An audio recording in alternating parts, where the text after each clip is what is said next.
Salut à tous, soyez les bienvenus sur la chaîne qui déboîte. Aujourd'hui on va tester la Rétro Arcade, c'est un produit qui m'a été envoyé par TomTop, que je remercie chaleureusement, et il s'agit d'une mini borne d'arcade avec des jeux rétro à l'intérieur. Beaucoup d'autres youtubeurs avant moi ont déjà testé ce produit, et tous avaient la même conclusion à la bouche, c'est un produit qui écrase la Neo Geo Mini. Neo Geo Mini que vous pouvez voir ici. Mais la plupart d'entre eux, tous même d'ailleurs je crois bien, l'ont dit mais ne l'ont pas montré, c'est-à-dire qu'ils n'ont pas mis à côté une vraie Neo Geo Mini pour faire un comparatif détail par détail des deux produits. Est-ce que c'est vraiment une Neo Geo Mini killer que cette petite borne d'arcade qui coûte quand même 2 fois moins cher que celle-ci? Eh ben on va voir ça. C'est parti pour le test comparatif. On y va. J'ai un peu de mal à déterminer où se situe le devant de l'emballage sur ce carton parce que ici j'ai bien le nom du produit et un petit blueprint, mais ici j'ai la photo du produit, par contre il n'y a plus le nom. Alors est-ce que ça c'est supposé être le côté de la boîte ou le devant, ou c'est un petit peu bizarre comme maquette? J'aime bien l'arrière parce qu'il y a tout un tas de choses d'indiquer dessus. Avec une petite maquette sympa comme ça, avec ici j'imagine l'écran et là le stick. Donc on peut voir qu'on a la console, 2 manettes incluses, ça fait plaisir, le câble audio-vidéo, l'USB et le manuel d'utilisation. On a les caractéristiques techniques, notamment un écran de 4,3 pouces et toutes les machines qui sont prises en charge.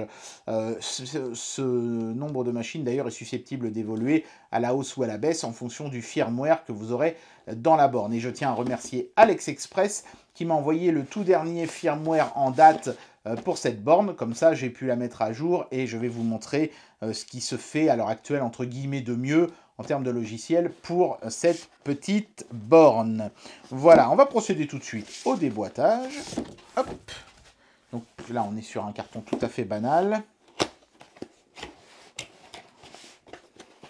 Une petite notice. Un de ces machins qui se déplie en 42. C'est multilangue, mais je ne pense pas qu'il y ait de français. Hein. Non, c'est anglais d'un côté, chinois de l'autre. Ensuite, on a des blocs de mousse. Alors, c'est bien emballé, c'est bien protégé, ça, on peut pas dire. Ça, c'est plutôt un bon point. Donc, tout le reste va venir en une fois, quasiment. Voilà. Ok. Donc, voilà. Ici, on a le câble audio-vidéo, et premier point négatif, ce n'est pas du HDMI, comme sur la Neo Geo Mini, mais simplement du Kinch analogique, n'ayons pas peur de le dire, hein, un peu de merde, un peu tout de merde. Ici, on a le câble mini USB pour se brancher au secteur, ce qui est assez étonnant d'ailleurs comme choix. Pourquoi ils n'ont pas pris du micro USB, je ne sais pas. Peut-être parce que c'est plus costaud. On a les petites manettes. On va en déballer une, hein. On est là pour ça. Hein. Hop, voilà. Alors ça, c'est sympa qu'elle soit fournie, ma foi. Sont translucides, comme la borne, hein, vous verrez, j'ai le modèle translucide. La croix directionnelle est pas vilaine du tout. Les boutons ont l'air d'être plutôt réactifs aussi, même si leur angle est un peu bizarre. Les manettes, elle est rikiki, mais elle a l'air d'être quand même de qualité et d'être fonctionnelle. Voilà, et en plus, il y en a 2. Et donc, on a la borne en elle-même. Les premières impressions quand on sort la borne de l'emballage sont plutôt bonnes. La qualité de fabrication a l'air d'y être. Il y a même un petit film qui protège l'écran que je vais enlever tout de suite. Voilà. Écran anti-reflet en plus. Pas mal. Petit souci du détail agréable. On a donc nos 6 boutons. Alors ils en ont mis 6 sur la Neo Geo Mini. Vous verrez, il n'y en a que 4. Mais c'est logique. Hein, les jeux Neo Geo n'ont besoin que de 4 boutons de feu. On a nos Select et Start ici. Donc un stick analogique. Et puis, à l'arrière, on a le bouton Power, le bouton pour le secteur, la fente pour rajouter des jeux sur carte transflash, hein, ou micro SD si vous préférez, la sortie audio-vidéo donc pour se brancher au téléviseur, 2 prises USB pour brancher les manettes, et ici, je pense que ça doit être un orifice de reset, mais moi, en tout cas, sur ma borne à moi, il ne mène vers rien, ce trou, ou alors c'est un micro, je sais pas, mais il n'y a pas de bouton, moi, derrière ce trou-là, donc je sais pas pourquoi ils l'ont fait. Peut-être qu'il y a plusieurs révisions de la carte mère. Hein. Alors, une des particularités de cette borne, c'est de pouvoir accueillir une batterie interne de type 18650. Alors moi, elle n'était pas fournie, il a fallu que j'en mette une à moi, mais les autres youtubeurs ont eu l'air d'en avoir une fournie. Alors encore une fois, hein, moi je reçois des objets qui sont comment dire, des échantillons commerciaux, il se peut tout à fait que la batterie soit incluse quand vous l'achetez. Mais faites attention au moment de l'achat, vérifiez bien ce petit point de détail. Ici, on a le bouton pour régler le volume sonore, et c'est tout. C'est un produit qui est tout simple, hein. Petite déception par contre, le haut-parleur, ils sont allés le foutre en dessous ici. J'aurais évidemment préféré qu'il soit sur le dessus, tourné vers le joueur, quoi. Je ne sais pas pourquoi ils ont fait ce choix bizarre. Et alors quand on met les deux produits côte à côte, hein, la copie chinoise et l'original de chez SNK côte à côte, on peut s'apercevoir qu'elles ont quand même plus ou moins le même gabarit, celle-ci étant un peu plus large et un petit peu plus d'empattement, mais celle-ci étant un peu plus haute. Je dirais qu'il y a 2 bons centimètres de plus en hauteur, 2 bons centimètres qui sont d'ailleurs utilisés pour mettre un petit autocollant, un petit sticker, façon borne d'arcade de l'époque. Mais en tout cas, j'ai envie de dire qu'en termes de gabarit, c'est plus ou moins la même chose, avec peut-être un léger avantage de compacticité pour la Neo Geo Mini. Au niveau du design, ça reste très subjectif, mais par contre, une chose sur laquelle on peut arguer, c'est que la qualité des matériaux semble meilleure chez SNK. On a des plastiques avec des jeux de textures, etc. On voit bien que c'est plusieurs petits éléments qui ont été assemblés ensemble, alors que là, c'est vraiment des gros morceaux de plastique assez basiques, hein. Pas dégueulasse non plus, hein, mais un plastique beaucoup plus banal. L'avantage du design va quand même du côté de chez SNK. Après, il y a les contrôles. Donc, on a quelque chose de relativement similaire des deux côtés, hein, avec un stick analogique pour l'une comme pour l'autre. Mais la course du stick de chez SNK est beaucoup plus courte que celle de la version chinoise. Et ça pose des problèmes d'ailleurs à la version chinoise, parce que comme on joue la plupart du temps à des jeux qui se jouent en croix directionnelle ou en digital, si vous préférez, le fait d'avoir beaucoup de courses dans l'analogique rend juste le contrôle moins dynamique et moins rapide. En plus de ça, le manche de ce stick est en métal, alors que celui-ci est en plastique. Dernier petit détail, quand je penche le stick ici, tout se passe bien. Quand je le penche ici, ça fait apparaître un petit jour dans le plastique, juste ici à la jointure, par lequel des petites saletés pourraient rentrer à l'intérieur de la borne. Donc la qualité des contrôles est meilleure chez SNK. Les boutons, en toute sincérité, je les trouve plutôt similaires d'un côté comme de l'autre. Au niveau de l'écran, ici, la dalle est brillante. Alors, il y a des gens qui préféreront une dalle brillante à une dalle mate. Ça, je laisserai chacun seul juge. Mais par contre, il est plus petit l'écran chez SNK. Mais ici, on a une dalle TN, donc de qualité assez basique. Ici, on a une dalle IPS de bien meilleure qualité. Et surtout, elle est 4 tiers et dans la résolution native des jeux Neo Geo. Les jeux s'afficheront donc pixel perfect et ça se verra tout de suite dès qu'on commencera à jouer. Ici, c'est un petit peu moins la fête du slip. On va avoir des bandes noires partout. On sera en pixel perfect aussi, mais comme la résolution n'est pas native, l'image va être ratatinée et ce sera beaucoup moins joli. Ce choix a certainement été fait parce que comme ici, on émule beaucoup plus de machines que là, ils ont choisi un écran dans un format plus classique, en 16/9. Voilà.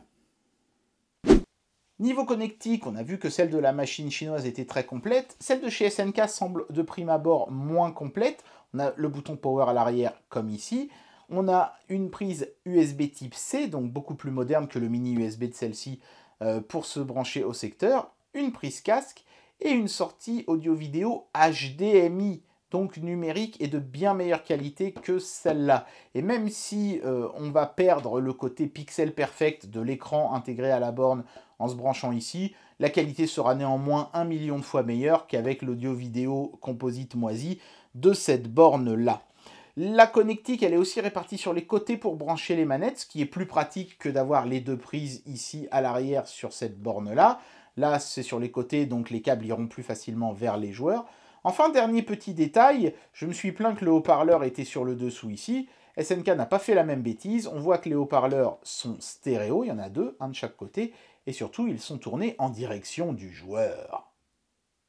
Le gros point positif de la machine chinoise, parce qu'il y en a quand même, hein, rassurez-vous, c'est qu'elle intègre une batterie, ce qui n'est pas le cas de la machine de chez SNK. Autrement dit, ce truc pourrait presque être considéré comme étant une sorte de Game Boy en forme de borne d'arcade, quoi. C'est une machine portable qu'on peut installer dans sa voiture pour jouer tranquillement. Là, à moins d'avoir un câble pour vous brancher à l'allume-cigare, ce ne sera pas le cas de la SNK. Et vous aurez en plus un fil à la patte. Donc, net avantage à ce niveau-là, évidemment, pour la rétro-arcade Made in China. Bien, alors on va commencer par jouer à la machine de chez SNK. Pourquoi? Parce que ça va nous permettre d'établir une sorte de maître étalon, et derrière on pourra voir ce qu'il y a de mieux ou de moins bien sur la console chinoise. Vous noterez que le stick s'illumine de bleu quand on met le courant sur la SNK, un petit détail qu'évidemment vous n'aurez pas sur la version chinoise de la borne. Le menu est plutôt propre. Évidemment, il n'y a que des jeux de Neo Geo, hein, puisqu'on est sur la Neo Geo Mini. Il y en a 40, ce qui est quand même pas mal. Ce sont tous des jeux officiels SNK, donc autrement dit, quand vous achetez la borne, vous achetez les licences des jeux avec. Et quand on connaît le prix des jeux SNK, c'est plutôt un bon deal quand même. Hein. Donc on va commencer avec le premier de la liste, hein, Metal Slug. C'est parti, on appuie sur le bouton A pour lancer la partie. C'est très propre, hein, il n'y a pas de glitch ou de choses comme ça, c'est nickel.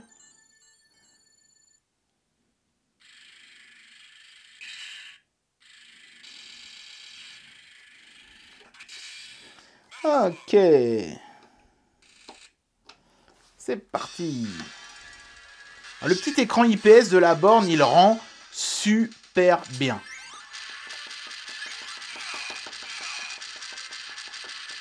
Et là, vraiment, la sensation d'être sur la borne d'arcade de café, mais en mini, elle est vraiment là.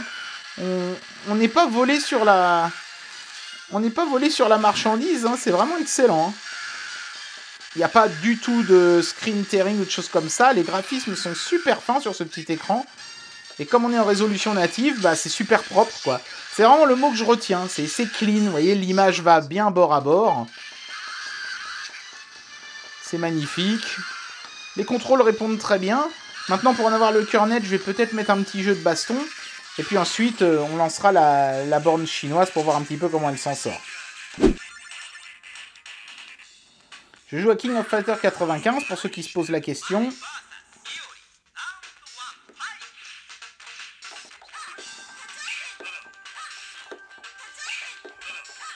Les coups sortent plutôt pas trop mal, même si on regrette qu'on n'ait pas de micro-switch sur le stick. Mais bon, c'est certainement une question de coût, ou peut-être de miniaturisation, je sais pas.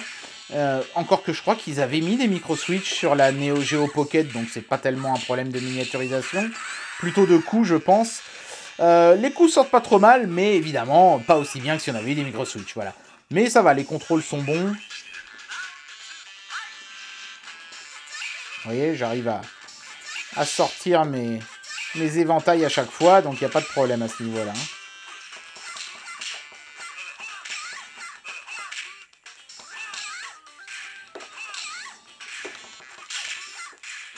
On a vraiment la difficulté du jeu d'arcade. Hein. Je me fais latter. Mais l'écran est super beau, super fluide, 60 FPS constant, et c'est vraiment classe, quoi. L'IPS donne un rendu vraiment très bon. On a vraiment l'impression d'être sur la borne d'arcade de l'époque. Sur la rétro-arcade chinoise, le menu dépendra de la version du firmware que vous avez, mais il faut reconnaître que sur le tout dernier firmware en date, le menu est fort joli, avec une thématique qui ressemble un peu au Tronky-Fan de Recalbox. C'est très chouette, hein, c'est très fonctionnel. On s'y retrouve tout de suite, on a une petite photo de la machine sur laquelle on va jouer. Et évidemment, pour commencer, je vais jouer à la Neo Geo, c'est évident. Alors, je ne sais pas quel bouton je dois utiliser. Non, c'est pas celui-là. Voilà, c'est celui-ci, c'est le bouton B. Ok, très bien. Donc ensuite, j'ai la liste des jeux. Je vais essayer de reprendre les mêmes. Hein. Donc j'avais commencé avec...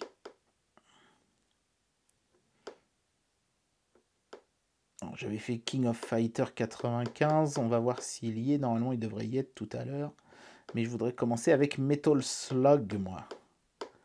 Où es-tu? Voilà, Metal Slug 2, 3... 3, je sais pas s'il y a le 1. Il devrait y être normalement. Bon, c'est pas très grave. Allez, on va prendre celui-ci. Ça nous donnera quand même un élément de comparaison. Alors, on voit bien hein, que c'est moins clean l'interface. On a des barres de chargement avec du texte, des trucs de marqué. Ça fait un petit peu plus roots, quoi. Ça fait moins produit fini que le produit de chez SNK, évidemment. Mais bon, ça, j'ai envie de dire qu'on s'en fout un peu. Vous voyez, on voit des glitches, du boot, etc. Alors, en dépit du fait qu'on soit sur une dalle TN, je dois dire que le rendu couleur est plutôt bon. Peut-être un petit peu plus palichon, moins, comment dire, saturé, moins contrasté que le modèle de chez SNK. Mais enfin, ça se joue pas à grand-chose.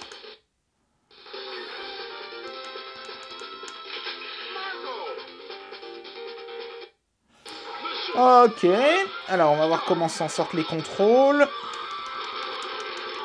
Bon, c'est vrai que le stick, là, il est beaucoup plus mou. Ça le fait moins, hein. Ça le fait moins tout de suite. Il a un petit peu plus la bougeotte aussi. Il était plus ferme et donc il avait moins tendance à partir en diagonale sur le modèle SNK. Bon, ça reste gérable, hein. La répartition des touches est la bonne. C'est la même que sur Neo Geo. Merde, j'ai pas vu la grenade. Alors, par contre, là où je suis déçu, et ça, je pense que malheureusement, il fallait un petit peu s'y attendre, c'est que, comme je n'ai pas une résolution native... Attendez, je vais baisser le son parce qu'on s'entend... On ne s'entend plus parler. Comme je n'ai pas une résolution native sur ce produit, j'ai des bandes noires sur les côtés, mais aussi en haut et en bas. Je me retrouve donc avec une image plus petite, alors que j'avais un écran plus grand, et la qualité de l'image est un petit peu moins bonne. On s'en sort quand même pas trop mal. J'ai pas remarqué de screen tearing ou de choses comme ça en me déplaçant horizontalement. J'ai quand même l'impression d'avoir quelques drops de framerate. Mais franchement, ça va. Hein. Je m'attendais à bien pire. Et là, c'est plus que jouable. Hein. C'est même fun. Hein. C'est tout à fait gérable. Hein. J'ai envie de dire que même si c'est pas parfait... Si vous n'avez pas les moyens de vous acheter la Neo Geo Mini, juste pour jouer à la Neo Geo, le substitut est plutôt correct. On va essayer avec le jeu de baston pour voir. Alors, le jeu de baston... Ah, tiens, là par contre, les boutons sont inversés, c'est bizarre.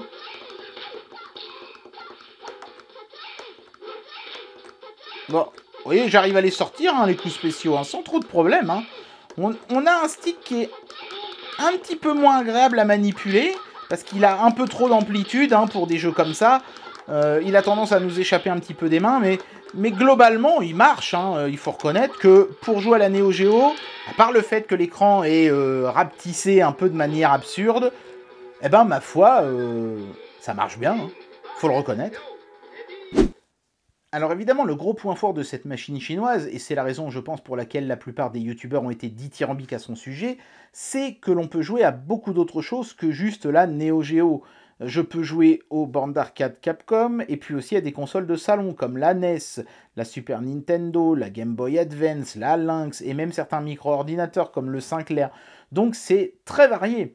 On va essayer de jouer à la Super Nintendo pour voir... Alors, il y a énormément de jeux en plus, hein, je dirais facilement plusieurs centaines, rien que sur Super Nintendo. On peut descendre dans la liste plus vite en utilisant les boutons L et R, qui sont en fait les deux boutons sur le côté ici. Donc, je vais essayer de lancer F0. Hop là. C'est intéressant parce que c'est un jeu qui utilise du mode 7. Donc, on va voir si c'est fluide. Alors là, vous voyez, ça prend tout l'écran. On peut faire ça, hein, et on peut aussi aller dans les menus. Et changer, hein, je pense qu'il faut aller dans Settings, mettre le vidéo scaling comme ça, voilà, revenir en arrière, et je suis à nouveau en 4 tiers. Mais c'est pas parfait, soit j'ai l'image qui est déformée et qui est pas belle du coup, soit elle est au bon format, mais j'ai des bandes noires dans tous les sens. Donc c'est là qu'on voit qu'on n'est pas sur un produit officiel, quoi. Hein.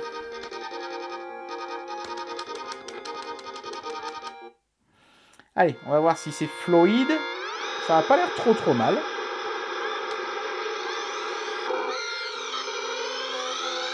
Ouais, non, il y a du drop de framerate quand même. Hein. Ouh là là. Je dirais qu'on doit être au moins à 2 ou 3 en drop de framerate, là. C'est assez flagrant. Bon, c'est jouable quand même, hein.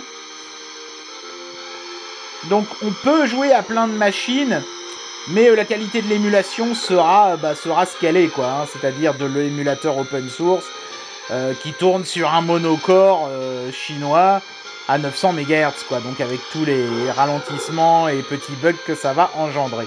Mais c'est néanmoins possible, chose que la Neo Geo Mini, évidemment, ne sait pas faire.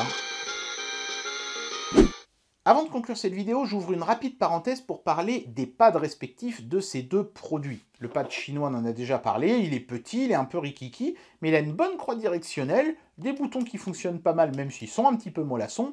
C'est un produit très correct. Franchement, compte tenu du fait qu'il est inclus dans le package, on n'est pas volé du tout. Par contre, chez SNK, c'est un petit peu la fête du slip, parce que ce truc coûte 20 balles, vendu séparément. Si vous achetez un pack avec la borne plus les manettes, vous en aurez pour plus du double du prix du package chinois, donc ça fait chier. Et cette manette a juste le pire système de direction que j'ai jamais vu sur une manette. Les boutons sont nickel, en plus ils sont de grande taille, façon arcade, ça c'était parfait. Mais alors le stick, c'est une horreur. Il est tout mou, il n'a aucune résistance, il glisse en plus sous les doigts, c'est horrible. Il est moche, regardez ça, quand je le penche, on voit carrément que c'est tout le bloc qui penche, c'est dégueulasse.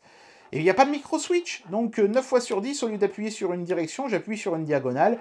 Bref, franchement, ce pad, c'est vraiment une honte. Franchement, SNK, je ne sais pas ce que vous avez foutu, mais c'est complètement raté. Hein. Donc du coup, encore un petit point positif pour la borne chinoise. Ça commence à en faire beaucoup.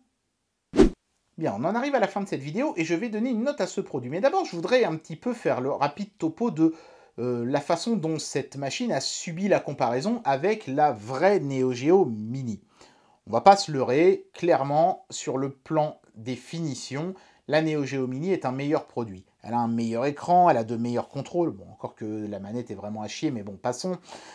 Globalement, on est sur un bien meilleur produit. Quand on met les deux côte à côte, on voit clairement que c'est beaucoup plus sérieux ce qu'il y a ici que ce qu'il y a là. En plus de ça, les jeux sur la Neo Geo Mini sont tous legit. Ce sont tous des jeux sous licence. Vous achetez la licence des jeux, vous les possédez pour de vrai. Ils sont à vous, vous les avez achetés en même temps que le produit. Là, vous n'avez que des ROM illégales dont vous ne possédez absolument aucun droit, donc qui n'ont aucune valeur marchande. Vous n'achetez finalement que de l'électronique ici, hein, et absolument pas les jeux qui vont avec. Donc, pour cette raison-là, mon cœur à moi pencherait plutôt vers le produit de chez SNK. Même s'il est vendu plus cher, c'est un produit legit, et dans une industrie saine, il faut qu'il y ait des produits comme ça.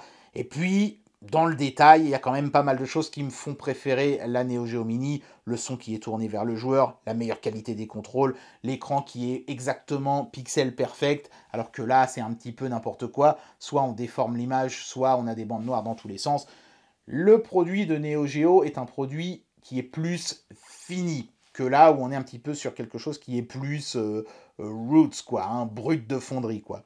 Mais c'est vrai qu'après, sur le papier, là, on a plus de consoles émulables, on a beaucoup plus de jeux, on a des boutons supplémentaires, on a une batterie, ce qui permet de jouer en déplacement, ce qui n'est pas le cas de la Neo Geo Mini. Donc, sur le plan purement et strictement, j'ai envie de dire, cartésien, ouais, clairement, la Retro Arcade est un meilleur produit, c'est un bien meilleur deal que la Neo Geo. Vous avez beaucoup plus de jeux, vous avez 2 manettes incluses alors que là non, vous pouvez y jouer avec la batterie, vous avez plus de choses, vous en avez plus pour votre argent que là.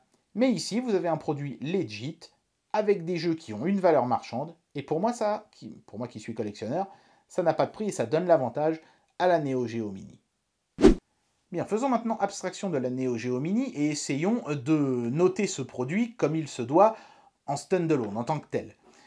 Ce produit offre pour 60 € une borne, 2 manettes, un système de batterie pour pouvoir jouer partout où on veut, et une flopée de jeux et de consoles compatibles. Donc, c'est franchement un bon deal. L'écran est pas mauvais, même si évidemment il n'a pas le format idéal pour les jeux qu'il essaye d'émuler. La qualité de l'émulation n'est pas parfaite, vous avez vu sur Super Nintendo, ça ramouillait un petit peu sur certains jeux, mais globalement c'est quand même plutôt pas mal. Je veux dire, pour 60 balles, on peut pas vraiment trop se plaindre. Alors oui, le haut-parleur est dirigé vers le bas, c'est un peu dommage. Le réglage du volume est pas super précis, à peine on tourne le bouton que le son est tout de suite très fort. Il y a plein de petites contrariétés comme ça, certains jeux qui sont pas émulés à la perfection, etc. et tout, mais 60 balles quoi. Je vais enlever une demi-étoile pour tous ces petits problèmes parce qu'ils sont quand même de l'ordre de l'anecdotique. Et je vais donner à ce produit la note de 4,5. Pour le prix auquel il est vendu, avec tout ce qu'il y a dans la boîte et la quantité de jeux à l'intérieur, je pouvais pas donner moins que ça. Et bien voilà, c'était le test de la Retro Arcade. C'est un excellent produit que vous pouvez vraiment vous offrir si vous avez toujours eu envie d'avoir une mini borne d'arcade avec plein de jeux à l'intérieur. Après, maintenant, de là à dire que c'est un meilleur produit que la Neo Geo Mini, personnellement, je serais un petit peu plus réservé sur ce point-là. J'espère que cette vidéo vous aura plu, et moi je vous dis à très bientôt pour un prochain test. Allez, tchuss!